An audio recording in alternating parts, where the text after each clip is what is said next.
Good evening and welcome to the College and Career Planning 2022 edition. My name is Nick Boudre from St. Clair County, RESA, here tonight to kick off the 2022 Winter Series and to help you and your family continue your career and college planning for after high school graduation.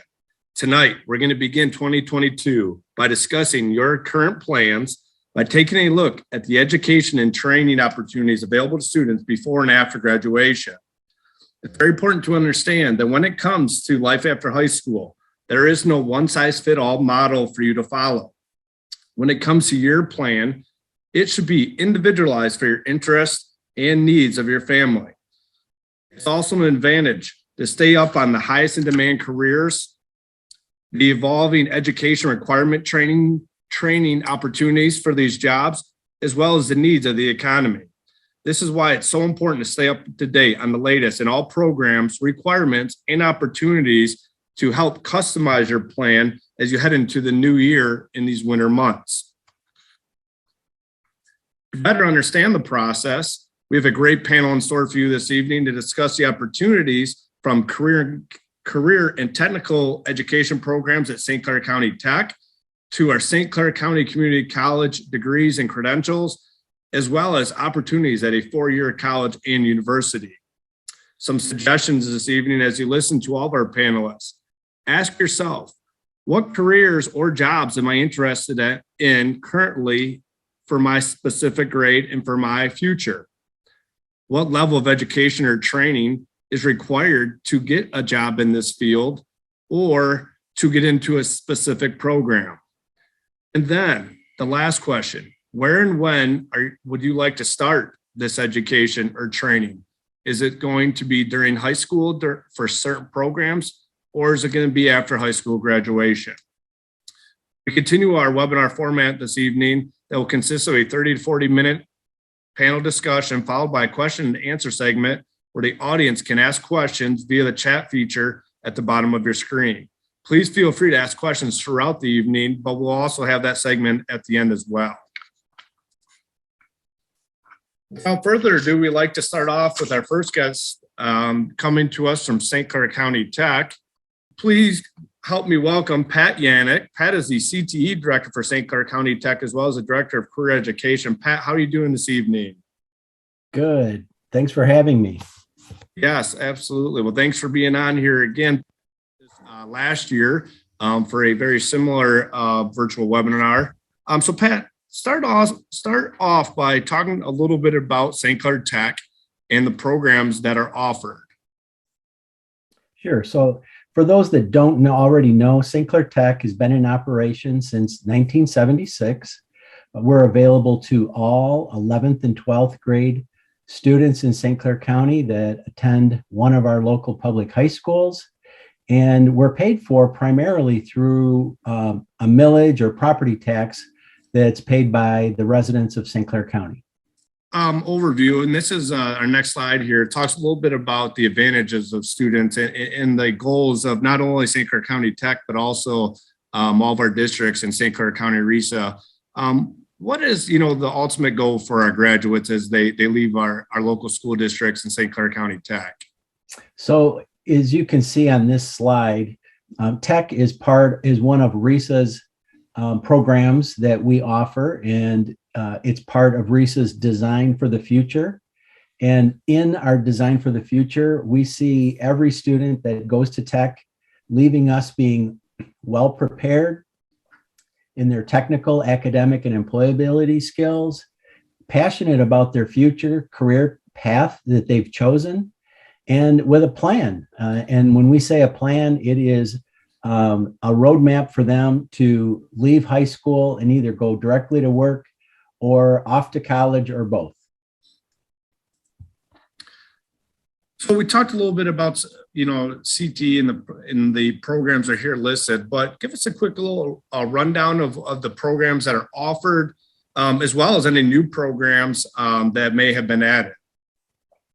So on the screen, you can see currently we have 14 programs. Several of those have been there since the very beginning, and probably better than 2/3 of them are new since we opened up.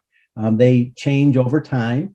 As far as new programs, if you go to the next slide, you can see highlighted education and early childhood development. Last year, we added this program due to the labor market demand in St. Clair County. On the short term, we need students that are leaving high school that want to go directly to work. There is a big demand in St. Clair County for workers in the early childhood development area.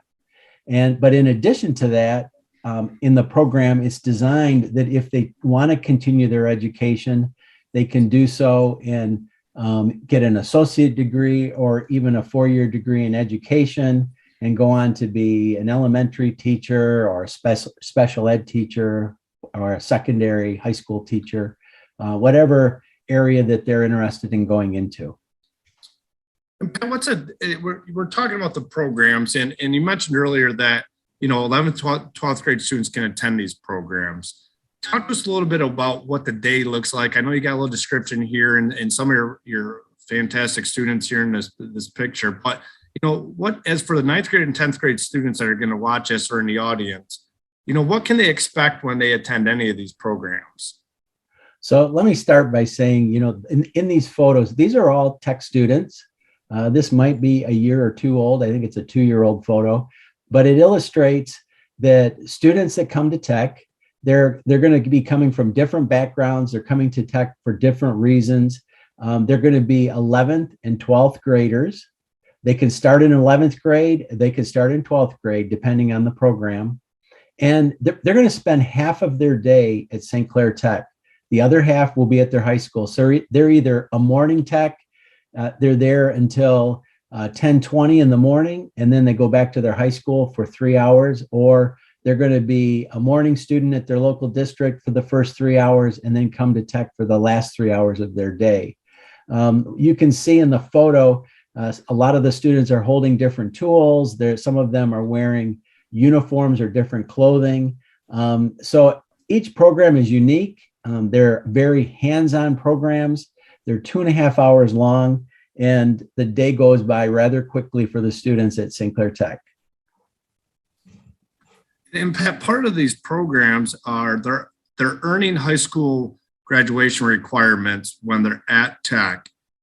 And they're also, and this is a term that keeps coming up a lot right now in terms of career and college planning, earning certificates and credentials, correct?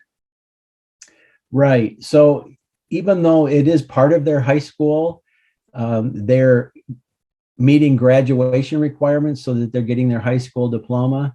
They'll be earning tech certifications that are certifications that we provide, but then more recently, we've been adding industry credentials. So for example, Michigan has several credentials that students can earn, whether they're in high school or as an adult. So for example, certified nurse aide in the health department, or cosmetology license if they're in cosmetology, welding certificate, AWS Sense for high school students, state of Michigan automotive, technology and collision repair. And that's just to name a few of them.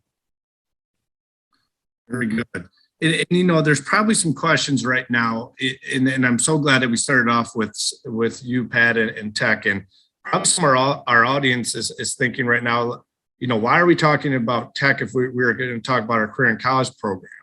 But I think what our next slides and the conversations that you and I have always had around career progression is really important when considering Tech and these credentials and these certificates, and also the terminology of stackable credentials. So this is an example right here of, as you just mentioned, of a certified nursing assistant. So talk to us a little bit about what that means when stacking credentials over time. Right. So if a student is interested in starting a career in healthcare, the normal logical progression you see on the screen would be that they could start as a certified nurse aide, which doesn't require a lot of training. There's knowledge and skills that are involved. There's a license or a certification that's involved. They could advance to medical assisting. And then And medical assisting could be taught high school and or community college. Then they go on to LPN, licensed practical nurse, and then registered nurse.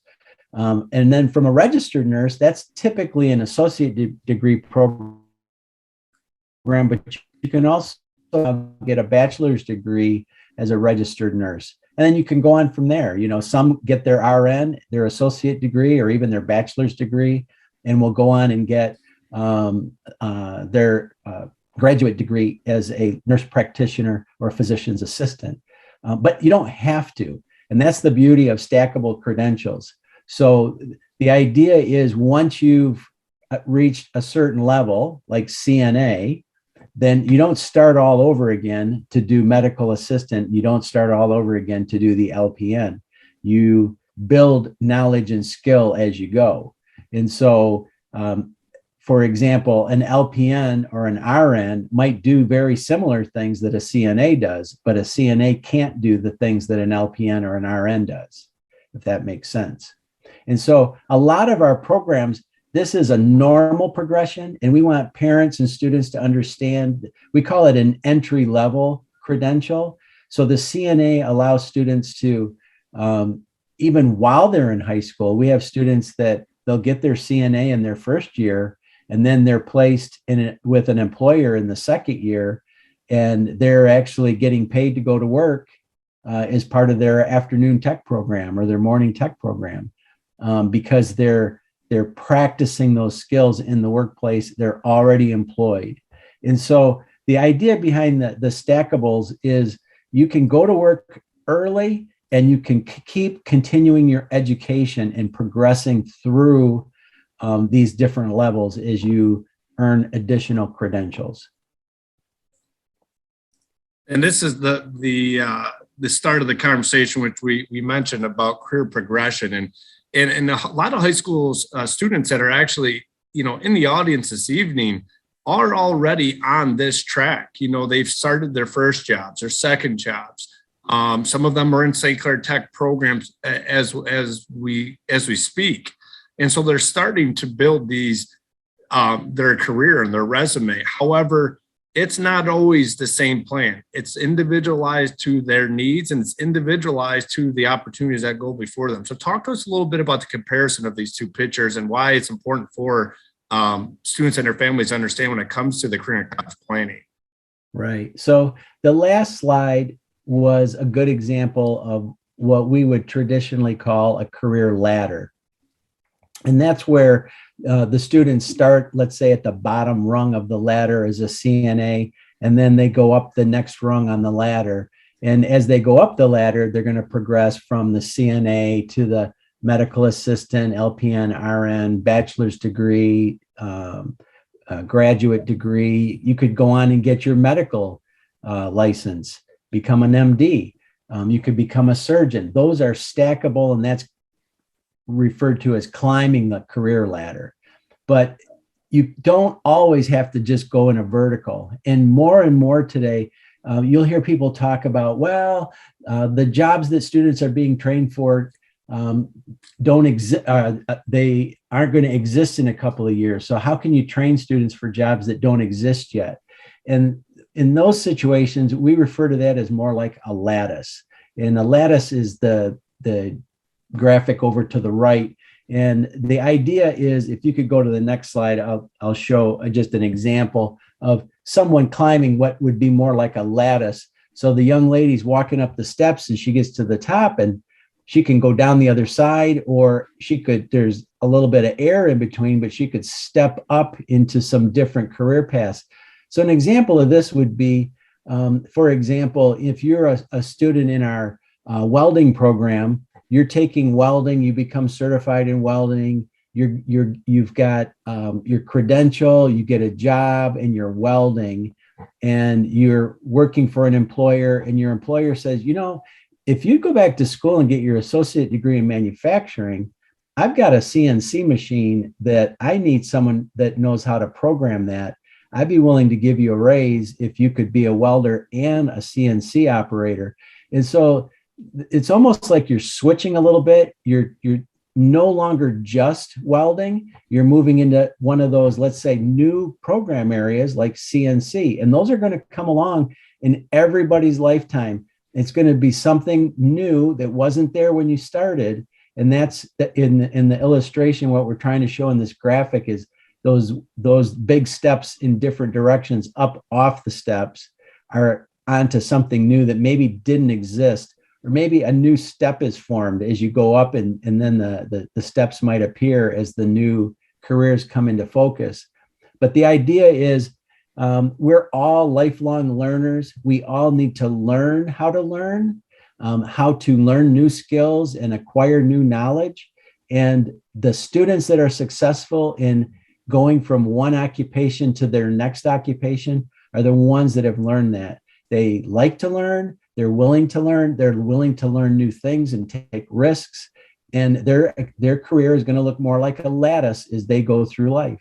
And another point to make is, even if I go into CNC and I'm not welding a lot anymore, I still have those welding skills, and those are good things to have. Employers really like for you to have those skills in your back pocket that you can utilize, maybe not every day, but if I need them, they're still there. And so once you develop these credentials and skills, you don't lose them. You put them in that briefcase she's carrying, and you take them along with you and utilize them when you need them.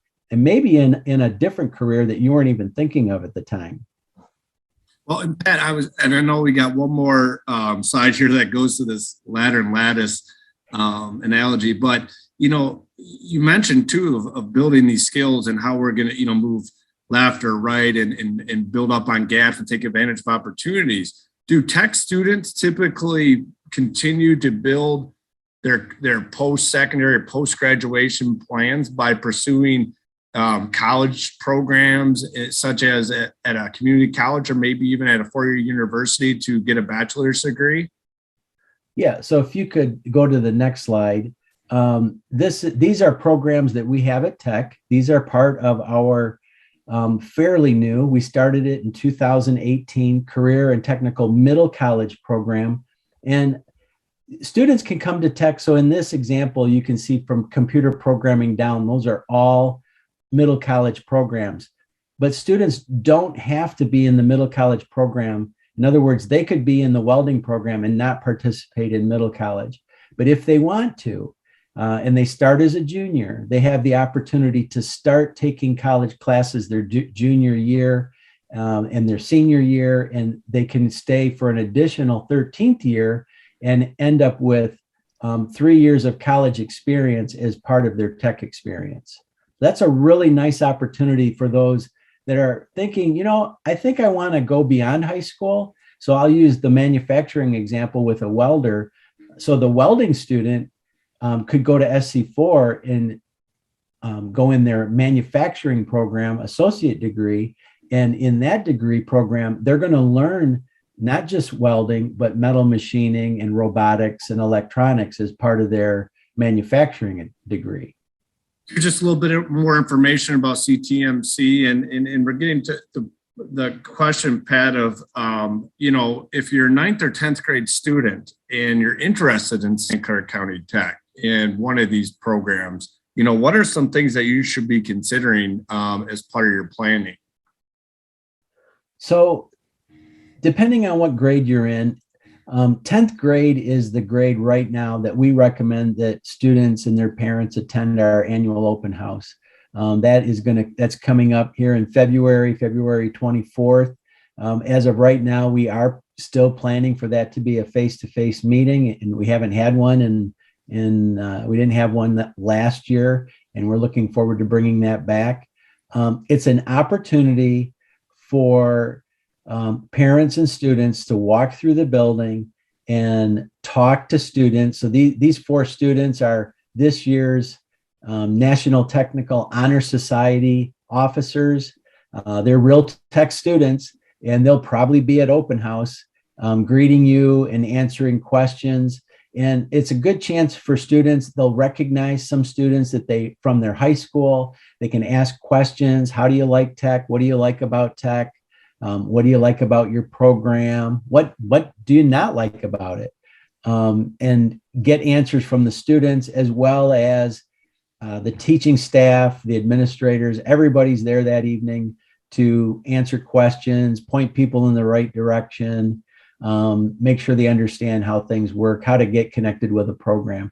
So we like people to walk through the building, take a look at all the different programs, and then start talking about which one you might be interested.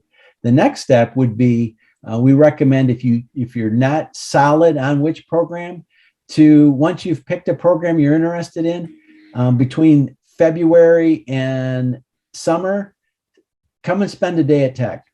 Sign up with your counselor. We call it a Tech Shadow, and you're going to spend either your morning or afternoon classes at Tech with the students in a class alongside everybody else, so that you can see and get a feel for what it's like. And Pat, I've attended the Tech Open House, and I've spent time over there now. And, I really want to just put a plug in for that, is that they get the opportunity not only to evaluate the programs and talk about the programs, so they also get to see the facilities. And if you've never stepped foot in the St. Clair Tech building, it's a professional setting. You walk into the culinary, program, and it's a high-tech kitchen. You walk into the metal machining, and it's like a manufacturing plant, or the cosmetology. Pat, tell us a little bit about how Tech is made up, and why it's made up with its look and its equipment and the setup for students that have these hand-on skills. So all of our programs are designed to give the students real world experiences. So in culinary, yes, there's going to be some classroom time, especially at the beginning of the year, but our goal is to get the students in the kitchen just as quickly as we can. And they're going to move through the kitchen. They're going to learn every area of that kitchen, how to operate in every area of the kitchen. So they're going to be making salads and sandwiches, but then they're going to learn how to do sauces and work the grill, and work in the pastry section, and baking bread and pies and other pastries. But they're going to move all over through that kitchen. And it's going to be the same if they're in collision repair or automotive technology. Cosmetology, we have our own salon. It's a classroom and a clinical floor where students have to acquire skill working on patrons. And so the customers come in, the students wait on them, and they cut hair, give perms, hair color, manicures, pedicures, you name it, facials, anything you would get in a salon, the students do. At the Academy of Style is the name of our storefront for the cosmetology program. And it operates like a business, so that the students get that experience before they go into the real world of work. Well, thank you very much, Pat. And I really appreciate the thorough description of not only what Tech is and the opportunities that it offers students and families while they're in high school to start that career and college planning and earning actual credentials, experience, skills, and certifications. But also that it's really important to understand that if you are interested in tech, that it is a great opportunity to go to the open house that's coming up on February 24th and speak to your counselors and college advisors about those opportunities. So thank you so much, Pat, for joining us this evening. You bet. We're going to continue on. Our next guest, we're going to talk about opportunities at the community college level by inviting Tom Kephart joining us. He is the Director of Admissions and Enrollment Management at St. Clair County Community College, otherwise known as SC4. Tom, how are you doing this evening? Very good, Nick. Thanks for having me. Yes, thank you so much. Well, Tom, many students, we're very fortunate here in St. Clair County to have a community college in our own backyard. And many students, simply associate community college with just staying home. But it's so much more than that. And a lot do not realize the opportunities that are available not only after high school graduation, but even before. And that's what I'm so glad that you're here tonight to talk to us a little bit about those. Let's start off by just describing the associate degree. That's really, I should say associated, no pun intended, with attending a community college. So what's an associate degree and how many credits does it typically take to obtain one? An associate degree typically takes 60 to 62 college credits. And a typical course at a community college or at a four-year university or college usually is 3 or 4 credits. It depends, what type of class it is. And that roughly is associated with the number of hours that class meets per week. So if you're taking a 3-credit English class, for example, that class will meet probably 2 days a week for about an hour and a half, an hour and 20 minutes to an hour and a half, so that it adds up to 3 hours. And then you do that over the course of 15 or 16 weeks, and that adds up to a 3-credit class. And other courses like science classes, math classes tend to be 4 credit, and some very intense classes like chemistry or something like that might even be a 5-credit class. But typically classes are 3 to 4 credits. And so if you divide that 60 credits by 3 or 4, you're going to take about a quarter of those each semester if you're going full time. It's a 2-year degree. And so you end up taking about 15 credits per semester if you're going to go full time. Now, community college, one of the things that's unique about that is that a lot of our students are local. A lot of them have family commitments, have jobs, those types of things as well. And so a lot of our students don't go full time. And so to get that degree, it may take them 3 or 4 years going part-time, and that's perfectly okay too. You need to be able to work, with your schedule. And that's part of our job, is trying to help students, work that out so that they can go to school and they can make this, part of their future. Good. And so what type of programs are offered at SE4 that are that lead to an associate's degree? We have 2 main buckets of types of programs that we have. And one of them is we have a lot of students who come to SC4 to get started. Their ultimate goal is to get a 4-year degree, a bachelor's degree. And so they want to start locally, get some of the required, what they call general education credits. It's usually your first year of class, whether you come to SC4 for a degree, or whether you were going to go directly to, say, Western Michigan or Michigan State or Northern Michigan. Each school has a set of classes, about 30 credits, which adds up to about a year, that's general education. They're going to be very similar regardless of where you go. A little bit of English, a little bit of math, some science, some social studies. And since that group of classes is pretty typical, regardless of where you're going to go, it makes a lot of sense to start close to home and get those out of the way at a community college like SC4, because tuition is lower, class sizes are smaller, a little more individualized attention. And the way to do that in the state of Michigan, there's a program called the Michigan Transfer Agreement that includes that group of classes from those different subjects that I mentioned. If you complete that at SC4, then you can easily transfer to one of the state's 4-year schools. Any of the public ones and most of the private ones also accept the Michigan Transfer Agreement. So that's one bucket. That's that transfer student that's going to come in and wants to get that general education done.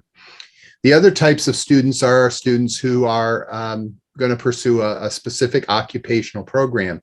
And like what Pat was talking about with the programs at Tech, it's very similar, but at the community college level. So we have 6 main areas that we offer occupational degrees at SC4. Again, they are associate degrees. They're a 2-year full-time degree, but some of them can be done at a different pace. Some of them cannot. And the main 6 areas are criminal justice, graphic design, business, computer science, engineering technology, and our healthcare area, which includes our practical nursing, our 1-year certificate program, our associate degree nursing, which leads to the registered nurse. You can take the test to be an RN. our respiratory therapy program, and our radiologic technology, X-ray, basically technology program. The difference between all the others and the healthcare ones is that the healthcare ones really do require a commitment on the part of the student. It really can't be done part-time because of the way that we set up the practical experiences. So once you get admitted to the nursing program, or one of the nursing programs, or the rad tech, or the respiratory therapy program, pretty much you're going to go through the program over 2 years with the same students. It's called a cohort. And so you really do have to, commit to doing that. But with the other programs, they can be done as time allows for the student. And you can work with an academic advisor and your class instructors to work out a way to be able to do that, regardless of whether you can come full-time or just part-time. Well, thank you, Tom, for such a great description of the programs that are offered there. And when we're talking about occupational programs, I'm going to bring up the terms again because they're very important in today's market: certifications and industry credentials. Do some of those programs lead to obtaining them so that they can get employment after completing these programs? They do. And again, I'm going to refer back to something that Pat talked about, the stackable credentials. That those come into play at SC4 as well, and is at a lot of community colleges. Not just the idea that you could come to SC4 and you get a 2-year degree, and then if you decide you're going to continue, you're not starting over. The things you did in that 2-year degree will build toward the 4-year degree, the bachelor's degree, and then that builds towards a graduate, like a master's degree and beyond. But even below the full 2-year degree, the associate degree, we offer some certificate programs that are recognized as a credential, like you've completed just 1 year of college, but you've got these basic skills down. And then even smaller than that, we have some of our programs that include what we call skill sets that are very focused in a specific area. So like with our business degree, you could start by, perhaps a student is looking to get started doing a specific thing, maybe for a family business, or they have an offer like, you're really good with math. If you learn how to do some accounting, I could give you a job right now, maybe even while you're still in high school. And so the accounting skill set has just 5 classes in it, 5 3-credit classes. So it's 15 total credits, about a semester's worth of work if you went full time. And at the end of that, you have this document that says you've finished this accounting skill set. And then that can still build into either a certificate, a business certificate, or into a full 2-year associate degree in business. So again, if you've gone down one particular path, it's not like, okay, now I have to start over. We just keep taking classes.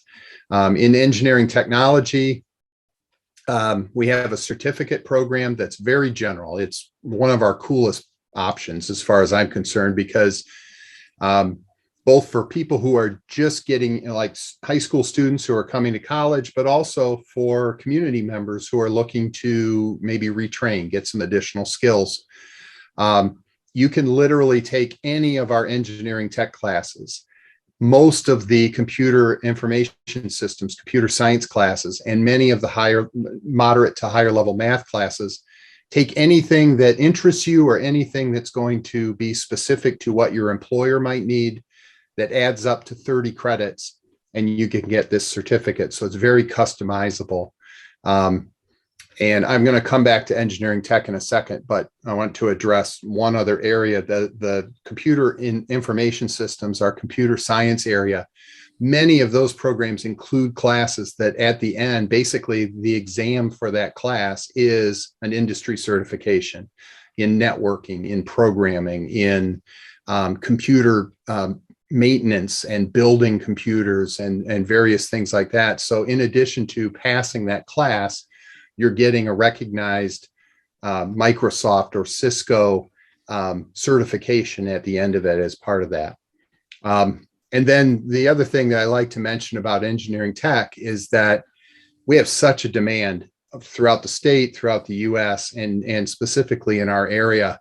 A lot of industry has used a lot of, gone to automation, robotics, that types of thing. And all of our programs have this, but specifically, particularly our mechatronics program, where students will come in and they take a semester or 2 semesters of work. And because our faculty are so connected to industry, a lot of times, especially right now, there's just such a demand. The people they know in industry will reach out and go, who's your most talented student, or who are your most talented 3 or 4 students? And we have a lot of students who literally just take a year's worth of class at SC4 and they've got a really good job. And so some of them, they eventually may come back and finish that. But even though they're not necessarily getting that degree right then, it certainly is a success story that they got the education that they needed to go out and get a really good job. So a lot of different options. It's, I think you alluded to at the very beginning, there's no single path. It's not like, okay, here it is, here's how you do it, and everybody does it the same way. And that's not possible, because every student that comes in is a little bit different. And so we need to work with them to find their specific path through to wherever they want to go. Well, Tom, I really appreciate you saying that, because I was going to butt in here and to say just that. And I hope the audience sees the progression that we're taking right now based on finding your path and the different waypoints of when it starts. I'm sure the audience at the beginning may have started to question, well, I'm not at tech, or maybe I'm not interested in tech doing that while I'm in high school. But now you're also describing the same exact thing Pat was describing, but just from the education standpoint at a community college, and how we're starting down the path. But the path isn't just sequenced steps and events. It's finding which actually works for you. Adding this class or adding this certificate, adding this credential on the way to my ultimate goal of getting a successful career in a high demand, high paying job. Yeah, exactly. Well, that leads to the next bucket. We're going to rewind just a little bit as you followed suit there with talking about the occupational programs, is a little bit more about being a transfer student. And this is some items that are really important to understand for high school graduates as they go to a community college and want to pursue education beyond 2 years.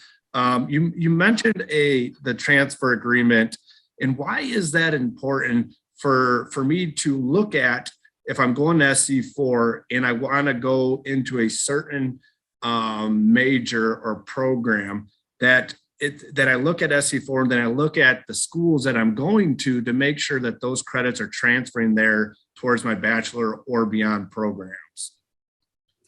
The Michigan transfer agreement,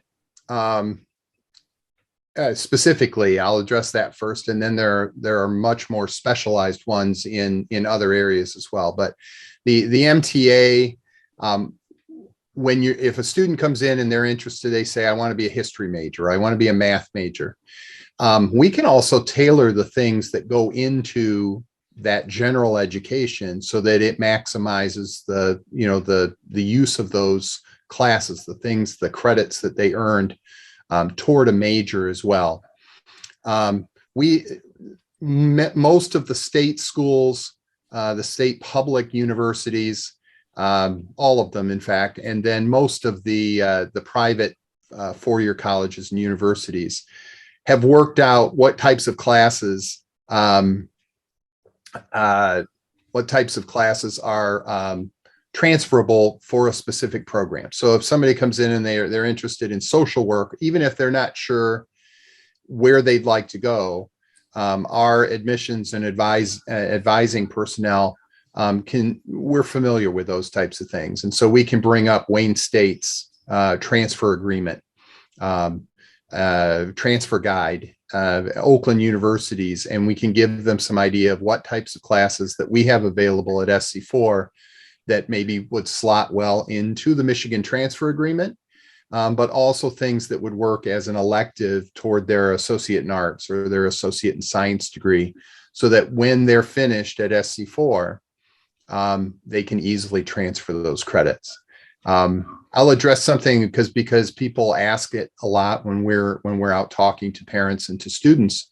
One of the concerns that people have still after many, many years of community college is occasionally you'll hear the bad story. Somebody goes, well, I went to community college, none of my credits transferred. It's a problem. Community college credits don't transfer. Community college credits transfer very well. The problem sometimes is that somebody comes in and they start in one area and they change their mind. And so if I, again, using the history example, if I decided I wanted to be a history major, and then suddenly I decide I want to be a math major, and I transferred to Oakland University, Oakland's not going to take those history credits toward a math degree. So I know I'm jumping a little ahead here to a question that you and I had on here, but one of the best pieces of advice is, you need to plan. You need to do some forethought about where am I going, so that you're doing the most efficient route through that education. And that's often a partnership with what you're doing in high school, what you're doing with, a middle college program or dual enrollment. And then, selecting whether you're going to do the Michigan transfer agreement or what type of degree are you going to be doing, having an idea, and you are allowed to change your mind, but having that idea is really, really important. And a lot of times that's where those agreements and those transfer guides can really help, give a framework of what that plan is. Well, I'm going to talk a little bit more about those agreements. And this is something in the last couple of weeks I actually talked with yourself and some other programs at SC4 about, is a 3-in-1 agreement. Talk to us a little bit about what that means for students and families.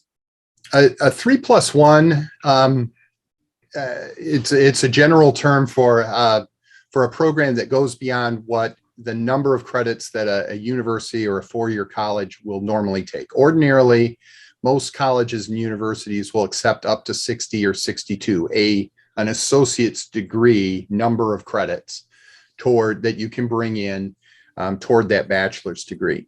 And that's a fairly common limit. So a 3+1 program, it's a specific agreement. It's an articulation agreement that we have signed with a specific four-year school that allows our students to take more than the usual 60 to 62 credits at SC4, which can save them quite a bit of money, and then transfer it to that other school, and they'll accept, usually in this case, up to 80, 90 credits, meaning you're really only going for that last year at that school. So that's where it gets the name 3+1. You're basically doing 3 years of your bachelor's degree at your local community college, and then you're just doing the last year, that one, at the four-year school at their tuition rates and that type of thing.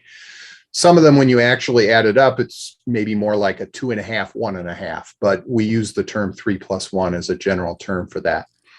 And we have a few of those in place. We often get asked by schools, can we do a specific agreement with you? But we really only do them if there's a specific extra benefit to the student. So if somebody comes in and says, well, can we do an agreement for this program, but all we're going to take is 60 or 62 credits. In that case, I mean, anybody could do that anyway. I don't need a specific agreement. So probably our most popular one, and the one that's over the years has really been, they've been a great partner with us, is with Walsh College, with the business, Bachelor of Business Administration, BBA degree.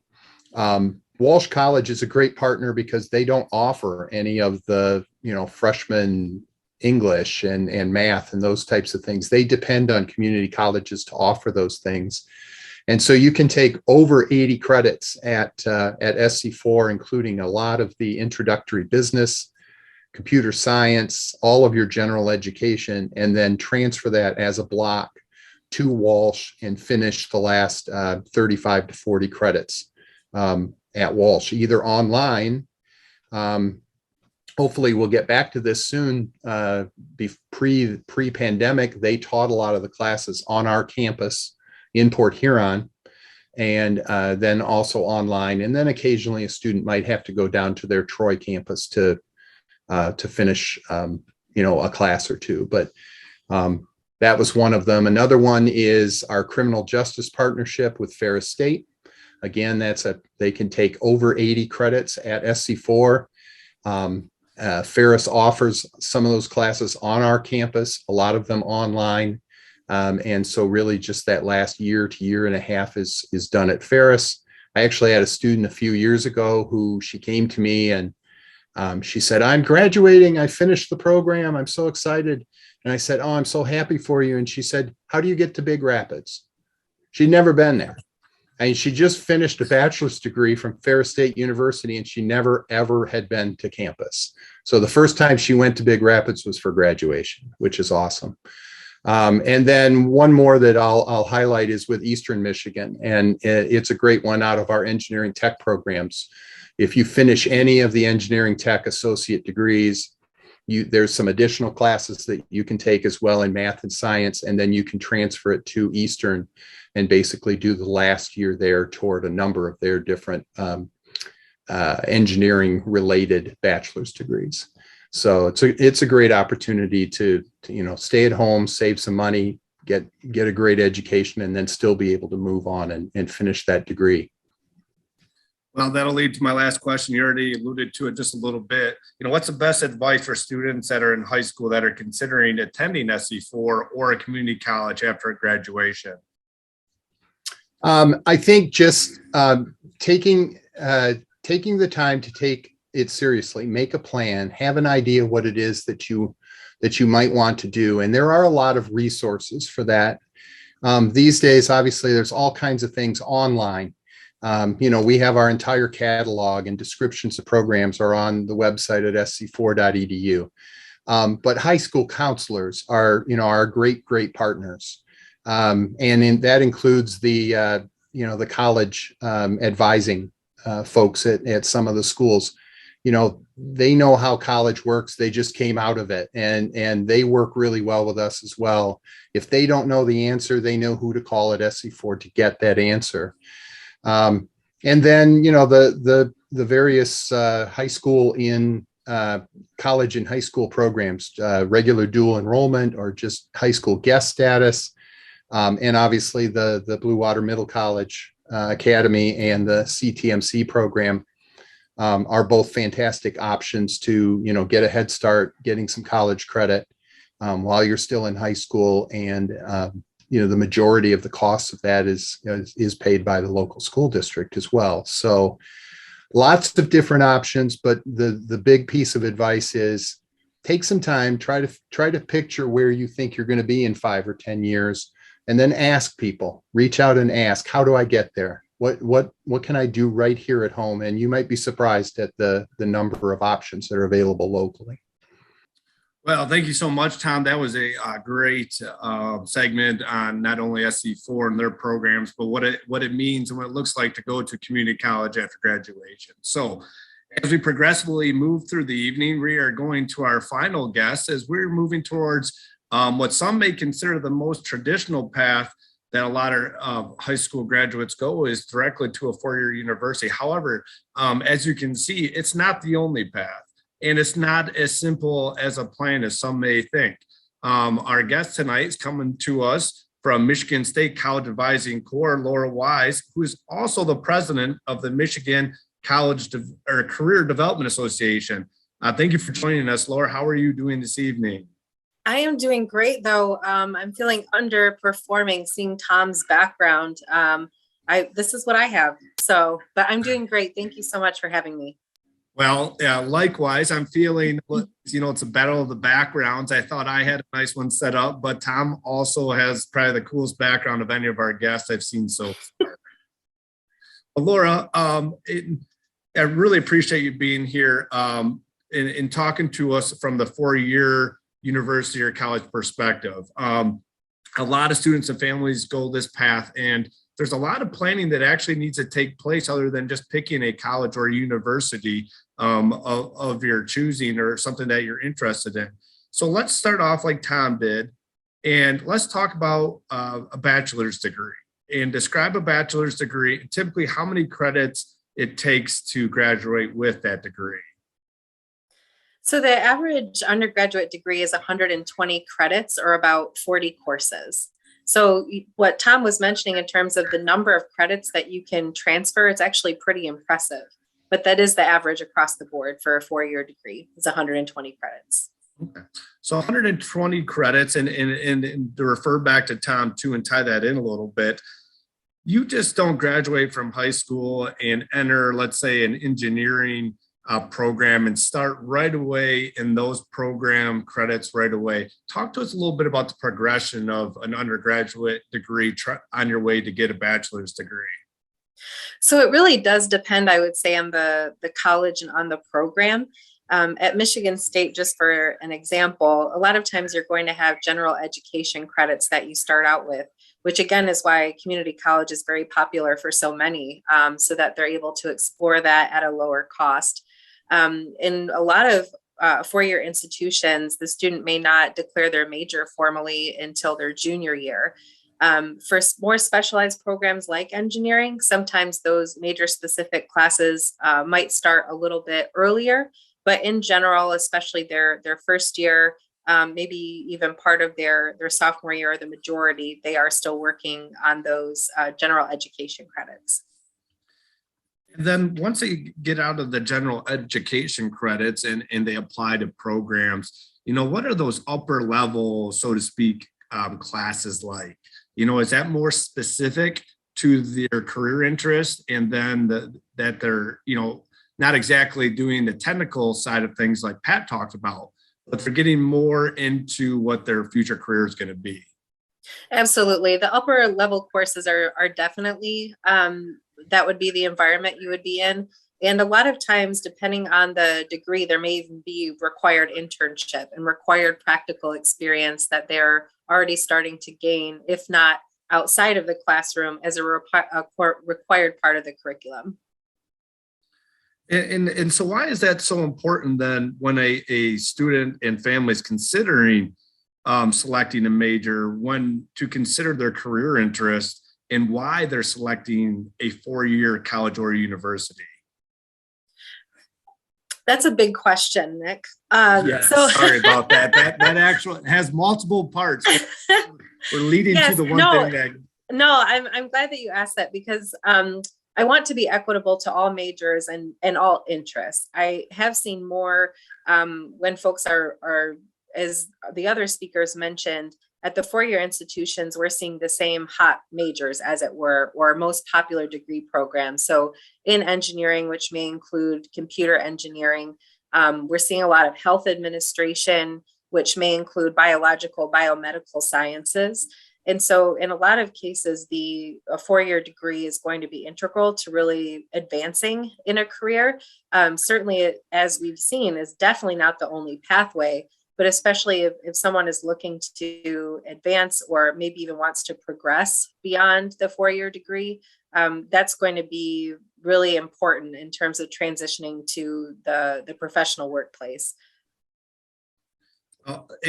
You answered that so well, Laura. That was a big question. I appreciate that. And I'm leading to, which we talk about often, the match and the fit. Talk to me what that means and why that's important to selecting not only a college or university or what level you're going to go to, but also when it comes to your career development and your career choice. I think match and fit really is the most important piece to any of the pathways that are being considered. When I think of a four-year institution, there's just so many more options now for online learning than there used to be. But for many, when they think about a four-year institution, part of what is the match and fit is looking at the environment and the social aspects, which we might not think about as much in other degree programs. And so I think it adds an entirely different sort of element to it. When they're looking at the registered student organizations, they're looking at the size of the campus. What is that social experience going to be like? Sometimes I hear that coming up more in the conversation of match and fit, or if not more, certainly parallel to the actual career path itself. And the question I asked before that, we were talking about a little bit about selecting a major, and you alluded to this just a little bit about beyond a bachelor's degree. And that's the one degree that's really associated with a college or university at a 4-year level. But is that the only thing that's offered, or is there programs and degrees that go beyond that at such a Michigan State or another college or institution? The majority of the programs that offer 4-year degrees do offer at least a master's, a host of master's level programs, and several would also provide doctorate opportunities. And just like we were talking earlier, kind of the lattice work, as it were, or stacking, there are different programs where in your final year of your undergrad, you might also be starting master's level coursework to be able to have a convenient overlap in that way. Okay, very good. Well, I'm gonna now get into the MSU CAC and the College Advising Corps. And I know that the college advisors have been mentioned numerous times this evening already. Talk to us why it's important for students and families to not only start the conversation within those two parties, but to reach out to a college advisor, and talk to us a little bit about how they can help families and students with their plan. This is hard to be concise about as well, because I couldn't appreciate them anymore and respect them anymore for what they do. Just like we've talked about the value of near peer education, those college advisors have been out from their undergraduate degree. In our case at Michigan State, they would have graduated within the past 2 years. So as was mentioned previously, it's very fresh in their minds about how they chose the path that they did. And also the advisors have, although they are near peer, they have an extraordinary amount of training. And that really is the crux of what they do, is look at match and fit with the family and with the student. And so if it's like, this has been a ton of great information, but where do I even go with it? The college advisor is definitely the perfect person to interact with and engage with, because that's what they're there to do. And what they want to do is to serve not only the students, but the families. That's a part of the training and a part of the expectation and service that we provide is to both families and students. And it's beyond just selecting a school, correct? It's with college affordability and financial aid and finding grants and just anything, the whole picture, the whole process that it takes for this whole plan. 100%. Yes. Very good. Well, we're talking a lot about seniors, and we want to make sure our seniors are all set. But as Pat started with, we are talking about, juniors and seniors in the tech programs. And Tom talked about dual enrollment programs as well. There's a lot of underclassmen in the audience this evening, and then, maybe even some freshmen and sophomores that are in the audience or may view this recording. What should they be doing now, today, tomorrow, or next week to start preparing for the path to a college or university to ultimately lead to a successful career? So I would echo what my fellow panelists shared in terms of just being engaged with the learning process. So certainly having a concrete plan, or I would say several plans, kind of option A through G, is fantastic. And we hope that folks get to that point. I would also say, especially if you're like, I don't know if I'm that person yet. I don't know, I don't feel strongly. I'm still trying to figure it out. Also wanting to provide reassurance that you can do the exploration in informal ways. So just picking up on what are things that you enjoy doing, and even outside of the classroom. And it's just as important to think about what you don't like doing as what you do like doing. And I would also say not to necessarily just write off certain subjects, because sometimes it's a difference in learning style between instructors and students. And that doesn't mean it's good or bad, but everybody is different. And so I think embracing the opportunity to explore, because as you get older, sometimes you don't have as much freedom. I want to reassure parents that, again, I still think getting to a plan is very important, and we want those to take shape. But if you aren't sure where to start as a student, definitely don't feel like you have to have the answers. College advisors are there to support you, but even just thinking about things that you enjoy to do, both inside out of the classroom, is a fantastic place to start that anybody is capable of doing. Thank you so much for that, Laura. Well, I also want to talk a little bit about college advisors And I mean, they're very important part, and I'll get to that a little bit here towards the end of the presentation, but there's always a need. So I want to give you an opportunity to talk about that, because there may be some students, here that will become college advisors, or maybe siblings or friends that will in the future after they graduate. Well, thank you very much for the plug. We definitely are seeking out additional college advisors to join our team. So I'm actually going to drop our link in the chat where you can see all of our social media, which your college advisors, I think all of them, if not all of them, nearly all of them, have their own social media channels, mostly on Instagram. So if you wanted to see kind of the information that they're sending out, that's a great place to engage. But that link has our application, all of our social media, and we'd love to engage with you there. Well, my favorite question, I know you already alluded to this a little bit, but what's your last piece of advice for high school students and families for after graduation and life after that? It might sound cheesy, but I totally mean it. Like enjoying it from the standpoint of the freedom to explore that you don't always have. And when you're feeling anxious, just kind of grounding back into like, what am I interested in? And not being afraid to talk to people. And it doesn't have to be formal, but asking questions like, how did you get into that job? And, why would I be interested? And the final thing I would say too, is just that idea, it was mentioned earlier that you're being trained for a job that doesn't yet exist. It really is true. They told me that, and it's been a very long time since I did my undergrad, and it is true. And so I think all throughout, even once you decide on a degree, there's just that constant lifelong learning, and don't feel like you're going to necessarily be locked in, because I think if you have that drive to learn, like your pathway will always take you on to the next opportunity. Well, thank you so much, Laura. And once again, what a tremendous opportunity for us to sit and hear all that great information and from that standpoint, from a four-year college or university. And I really can't thank our panelists enough this evening to take the time out of their busy schedules to be here and provide such a great amount of information in a short amount of time for the students and families. I hope that you can see that there are so many opportunities, from no matter what grade level that you're in, no matter what you're interested in, no matter what your plan is, that there's opportunities around you in this community, in this state, and throughout the country to pursue that career of your choosing. This will end our panelist discussion and get us to the Q&A session. If you take your mouse and scroll down to the bottom by the chat, enter in a question for any of our panelists, and I'll read it off and then queue up the answer for you. If it's directed towards all panelists, it can be a general question, or you can ask specifically to Pat or Laura or Tom. I actually have some questions that were emailed to me prior to the event this evening for people registered. And actually, Tom, I'm going to actually ask you to start back up your screen there, because it talks about dorms, and ask, does SC4 have living quarters or dorms on campus? We do.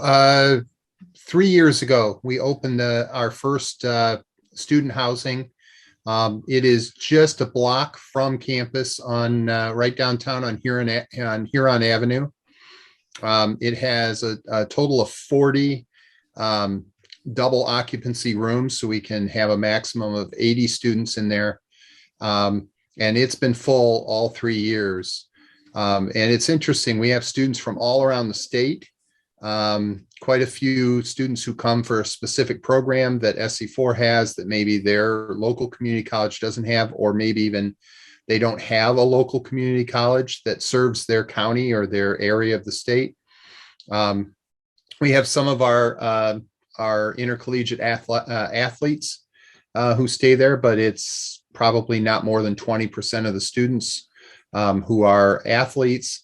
And then interestingly, we have some from right here in St. Clair County. I mean, people who, last year we had a student from St. Clair, and I said, if you don't mind me, asking, why did you choose to live in housing? And he said, because I wanted to have like a college experience. I wanted to move away from home. He said, it's not that, I don't like the people at home. I just wanted to start living on my own. And you guys had housing, and I thought that was great. So for some of the students in our outlying areas, particularly like Sanilac, Huron County, Tuscola County, Eastern Lapeer County, where there is not a local community college, that they're in district for. So those students come to SC4, but they pay the out of district rates. However, if they come and they live in the dorms, they have a Port Huron address now. And so they're considered in district students. So that saves them quite a bit of money on tuition that more or less offsets the cost of the housing. So yes, we do have some, it's limited, but it's been very successful over the last couple of years. Thank you so much, Tom. And it's great to hear that there is dorms, and what a great addition for community college. This next question actually was sent to me through private chat, and it's actually for tech, but actually it looks like we have another question here too. It looks like it is from, I'm in the Tech CNA healthcare program and have my CNA certification. Does this help me get into the nursing program at SC4? I heard that is a hard program to get into. Tom, I'm going to actually get you right back on there and talk a little bit about that question. Yes, to a limited extent. The CNA having that certification does count as a point toward the practical nursing, the 1-year certificate. Both of our programs are competitive programs, and so it looks at things like your grade point average. If you haven't taken any college classes, it looks at your high school grade point average. You get certain amount of points for that. If you have taken some of the prerequisite classes that are necessary, you can get points for that. And then a couple of years ago, they gave credit for people who were coming in with a previous healthcare professional certification, including the CNA, and you can get some additional points toward placement in the program by doing that. They don't do that, unfortunately, for the associate degree nursing program, but it does give some benefit for the practical nursing certificate. Very good. And I will say, and she says, thank you. Shaylee Sanger from St. Clair High School was actually a guest panelist in our spring series of 2021. It's so good to see that she's here again.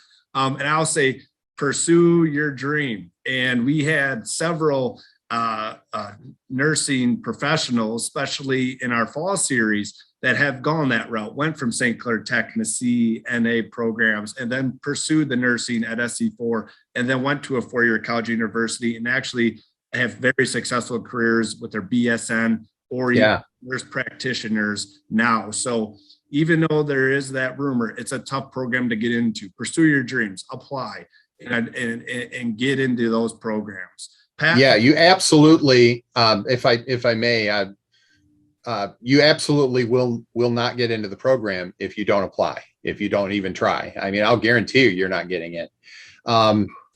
The entry rate in the practical nursing program usually is around 70-80% of the people who apply get into it. The 2-year, the associate degree nursing, is usually about 50 to 60% of the applicants get into the program each year. So it is competitive, but it's certainly not impossible. And again, that stacking of credentials that we've been talking about all night applies here too. You may be talking about the same student, but we had, a student who came out of tech, had the CNA, they did the practical nursing, and then they did the transition program, which is a shorter, more accelerated program to get their associate degree and become an RN, and then started taking classes with U of M Flint to get the Bachelor of Science Nursing. And so this is, someone who started by doing the CNA and then just kept building on it, kept moving to the next step. So I'm going to bring Pat into here and let him have an opportunity. Pat, do you want to add it all to that question?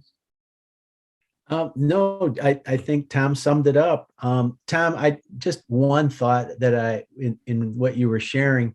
I've had students tell me, mostly adults, that they did the practical nurse first, and they felt like that really helped them get prepared for the RN program, and they might get into that at a later time if they don't get in at the beginning. Is that kind of the way that works sometimes? Yeah, I've seen that path quite a bit. And sometimes students, I alluded to earlier, students, they've got commitments, they've got family commitments, they've got jobs. They're looking for something that they can do right now. And the practical nursing program takes a total of 3 semesters, including a summer. It starts in the summer and then continues through the fall and the winter. And if you complete that, you can take your test to be a licensed practical nurse, an LPN, and you could be working, especially in the environment we're in right now. I mean, you could definitely be working in a number of different settings as an LPN, home health care, nursing homes, clinics, all types of things. And then as time allows, you apply to do that transition program because you're already a healthcare professional. We get EMTs who do the same type of thing, and then they move into the nursing program. So, and that could be right away, or it could be, as you suggested, Pat, maybe they work for a few years and then they decide, okay, now it's time to move on to that next thing.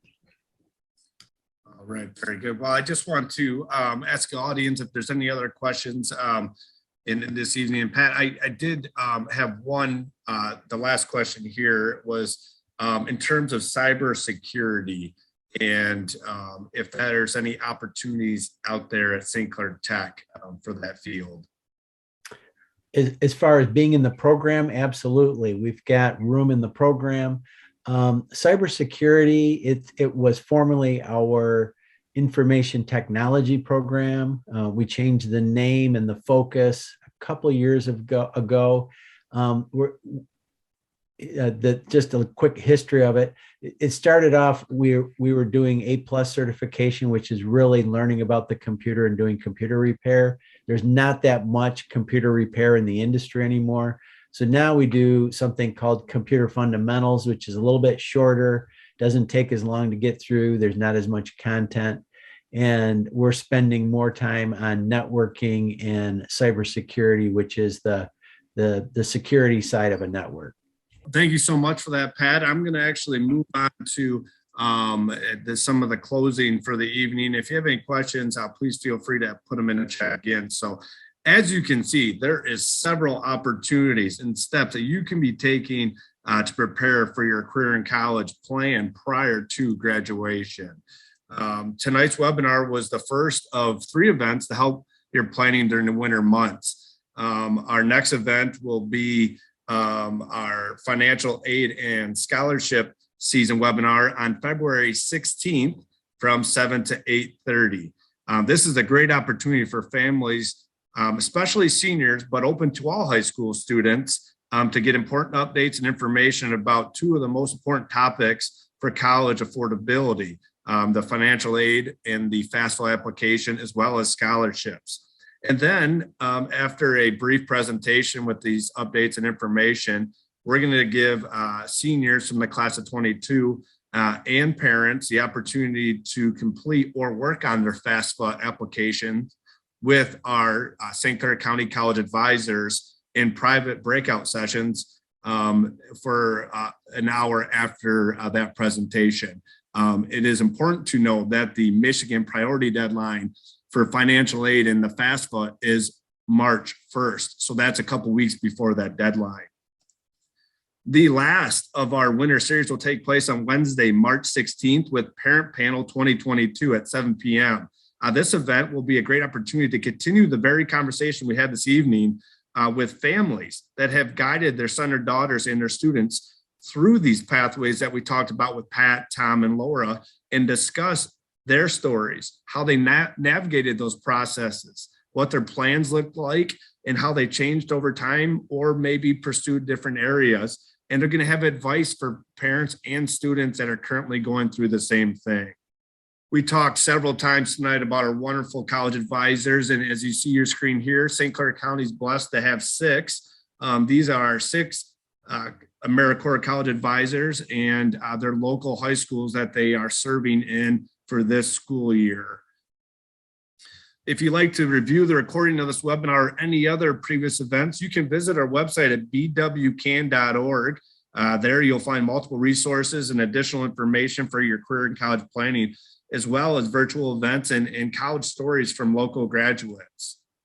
You can also subscribe to our BWCAN monthly newsletter that provides students and families with updated information, resources from St. Clair County, RESA, Tech, BWCAN, and our community and state partners. And you can stay connected with all our updates and information by following us on our social media platforms as well. Well, thank you again for following us this evening. We look forward to seeing you at our next event. I'm Nick Boudre from St. Clair County RESA. Have a good evening. We'll see you soon.